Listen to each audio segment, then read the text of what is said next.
So to give more information, we have our CVR correspondent Mr. Sunil on live. Hello sir, good morning. Hello. Hello.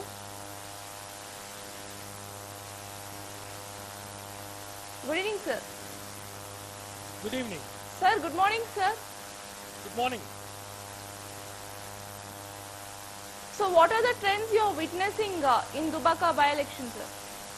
Well, there seems alarming case of a huge upset in the bypoll ticket for the assembly to district by the death of the TRS MLA, political Amir, and the TRS had fighting hugely on giving particular statement that after the death of Amir, Grand gesture, TRS Supremo and Chief Minister K. Chandrasekhar Rao had nominated his wife Solipiti Sujata as a person who will be standing as a candidate for the TRS for this particular seat, and there was a hope that there would be kind of sympathy votes for Solipiti Sujata, and there also was hope that the TRS, which seems to be riding high on the electoral wheels after the MLC win or by huge margin against Bharatiya Janata Party in Nizamabad of K. Kavita, Chief Minister's daughter, there was a chance that this could be a walk away for the TRS in Dubbaka, which is a constituency very close. It's practically within sphere of influence of the constituency of TRS, the place where K. Chandrasekhar Rao calls home, his farmhouse of Gajwel. And this kind of racing of the BJP neck to neck. In fact, the BJP seems to be ahead in several ways in Dubbaka. Let's take a random figure of around 92,000 votes to 83,000 approximately. That's the last trend switch coming in, which means that although the TRS parties had said earlier in more than one occasion, especially campaigner, in the sense the man on the ground, K. Harish Rao, had said that they were not just looking for a win. So sir, do you think this is a verdict on the ruling TRS government? Now, definitely, in fact, if the BJP were to be asked the same question, they would definitely say this is a verdict on the TRS party. If you ask the Congress, they'll probably echo the same thing. So in one sense, it depends on which party you talk to and what they say about the verdict. But definitely for the TRS, this loss of this particular seat would be a huge upset, because in the run-up to several elections over the last 2 years, there have been several ups and downs. The BJP has managed to wrest the Nizamabad seat and another MLA seat in Telangana. But that is a small headway in a vast ocean of TRS. The TRS has been trying to attract all sorts of leaders to its party, and therefore it was confident that this would be a steamroller kind of an achievement for the TRS in Dubbaka. But that's not happening. The fact that nearly 30 to 40% of the votes have been counted does tell us that there is a long wait before the entire results are out. But the fact also that both the BJP and the TRS are neck to neck, with the BJP leading in these segments, also shows it's a pointer to the kind of results they come in. But we also have to be very careful about this not being the final result, because the counting which is happening, the votes which are coming, have been from urban segments. We are still to wait to what is happening in rural segments.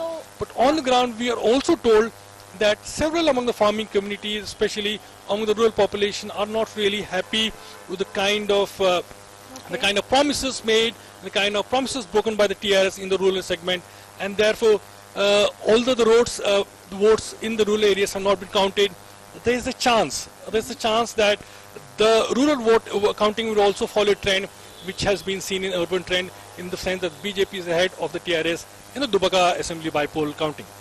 So what are the possible outcomes of Dubbaka by-elections?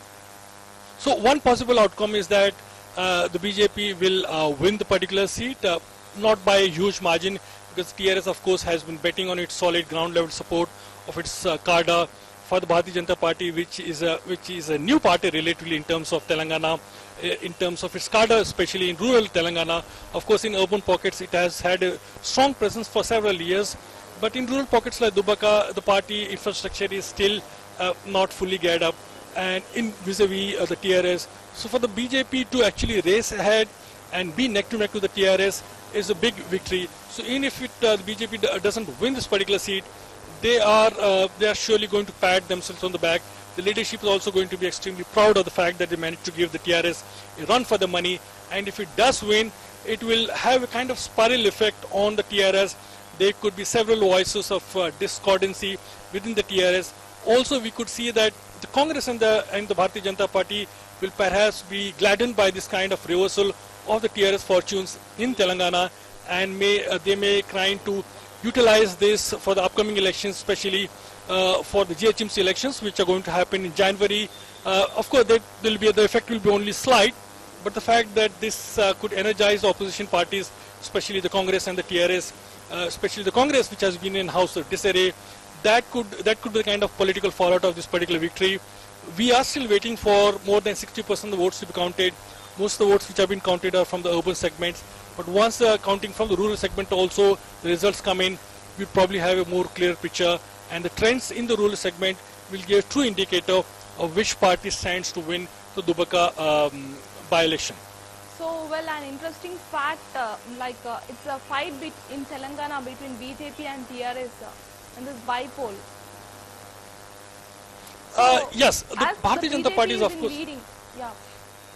Yeah. So now, if I get your question correctly, you are asking that is this a fight between the BJP and TRS? Yeah. Definitely, from the start, it was a given that the nearest party which can give a challenge to the Telangana TRS candidate Solipita Sujata in Dubbaka would be the Bharatiya Janata Party, especially because the party has managed to put in a lot of manpower, a lot of resources, and a lot of attention on this particular seat.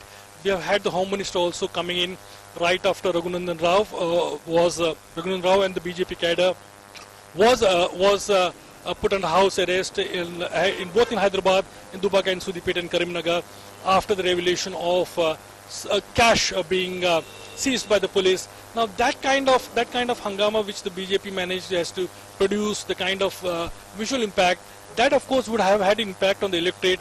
But the fact that BJP has put so much resources into it also shows that it definitely wants to make a dent in what has been considered a kind of uniform strain of victory for the TRS. And this particular blip in terms of the TRS victory Rath, the chariot, would certainly be a big boost for the BJP, as also for the Congress, which has been a divided house. And term Congress also may benefit politically, because now it can go back to its cadre and say that in case we are united, in case we raise the right amount of issues, there are chances of the Congress also probably doing well in any upcoming elections possible. Effect on the GHMC elections, Hyderabad may be minimal. The BJP will be energized, but the fact that a candidate such as Raghunandan Rao, the BJP candidate in Dubbaka, has won, will give a boost to not just the BJP in Telangana, but also his stature within the party. Raghunandan Rao is not just one of the spokespersons of the BJP in Telangana, but also a very important leader, and he could probably be one kind of nucleus in which the future of BJP will be grown in the rural segments of Dubbaka and its surrounding areas. So which factor could prove critical win in the Dubbaka by-election? Well, considering the fact that this has been a by-election caused by the death of the sitting MLA of TRS, Solipeta Ramalinga Reddy, there are not many issues per se in which both the TRS party campaign. The TRS, of course, has been continuously speaking in its election campaign about the kind of schemes it has launched for farmers, for weaker sections, and also in terms of bringing jobs and employment, in terms of bringing water to rural areas, in terms of rural drinking water projects. But in terms of the Bharatiya Janata Party, that way has only managed to strike a discordant note by pointing out that several of the promises which the TRS made have not been fulfilled, and therefore the TRS has been only marginal in terms of completely completing what it has promised ahead of the last 3-4 years, and therefore BJP should give him a chance, because the kind of dissatisfaction within certain sections of the community, that's what the BJP wanted to exploit.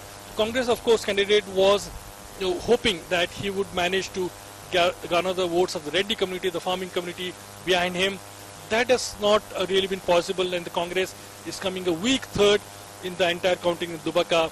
But in solid terms, the BJP, of course, probably has gained a kind of support from across the cross section of the community, while the TRS traditional vote bank seems to have moved away from this one. Of course, there is a solid base of the TRS in all the rural areas of Dubbaka, but some part of that has shifted to the Bharatiya Janata Party, as can be witnessed by the trends which we are seeing right now.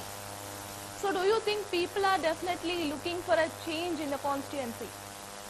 Well, it's too early to announce that there's a kind of change. People always look for a change. In fact, several states and several countries actually see a kind of change every 5 years, and every party knows that in case it has to win the next by-election, it has to do well in the 4 years now, so that it can be a viable alternative for the 4 years hence when the next elections are announced. So that kind of toggle effect is very rampant. We also seeing it in Bihar, where the JDU and BJP had been power for the last 15 years, and there's always a chance that electorate always wants to exercise his vote and ensure that whatever continuity is there, whatever dissatisfaction is there, they will always want to try out a new element, always a new party which will try to give a new perspective to development, if possible. Again, it's a big if, but they will definitely want to give someone a chance who has been outside power for a long time, especially for Raghunandan Rao, the BJP candidate.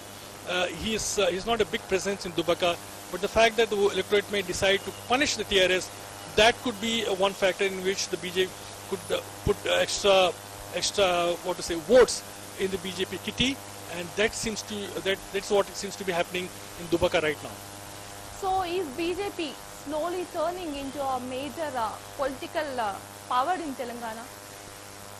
That's not a remote possibility, unless, of course, we see a dramatic change in the expansion of the Bharatiya Janata Party across rural Telangana, especially because the TRS and the Congress are parties which have huge presence in rural areas. They have had a traditional set of vote bank. The TRS, of course, is a mixed kind of vote bank, and considering the fact that this was a party which claimed to have brought a separate state, it still has some huge amount of sympathies there. It has managed to champion the cause of all sections. Whether the delivery is effective or not is what the electorate has to say. But the Bharatiya Janata Party is still a very urban-based party in terms, if you consider the kind of elected members it has, both in the assembly as well as in the Lok Sabha. So for BJP to come to power in Telangana is a long way off. But in case Raghunandan Rao wins Dubbaka today, as the leads seem to currently show, the BJP could actually be right in thinking that they will have to expand the cadre, and they probably could see some kind of traction in the coming few months in terms of expansion of the party base across the unreached portions of Telangana. The TRS, of course, would stand to try to find a face-saving measure on the loss in Dubbaka. It will also mean a kind of setback for Harish Rao, who has been the main stronghold campaigner, the campaign manager, so to say, in Dubbaka, and who had actually predicted that the TRS will run away with complete majority and a runaway kind of, and the opposition may lose its deposits in Dubbaka. That will be a setback for Harish Rao. It will also be a setback for TRS and also K. Chandrasekhar Rao, because for the first time in several months they have lost a seat which they thought was their rightful, and for which their own, which was left vacant by the death of one of their own legislators in the form of Solipita Ramling Reddy, and whose wife is now the candidate of the TRS. So for the Congress winning Dubbaka, bypoll is really crucial then. The Congress, of course, is a third wheel, so to say, in this particular election. It has nominated Sudhakar Reddy as the candidate for Dubbaka, but the Congress, of course, did campaign vigorously. Both the entire hierarchy of the Congress in Telangana did campaign for their candidate there.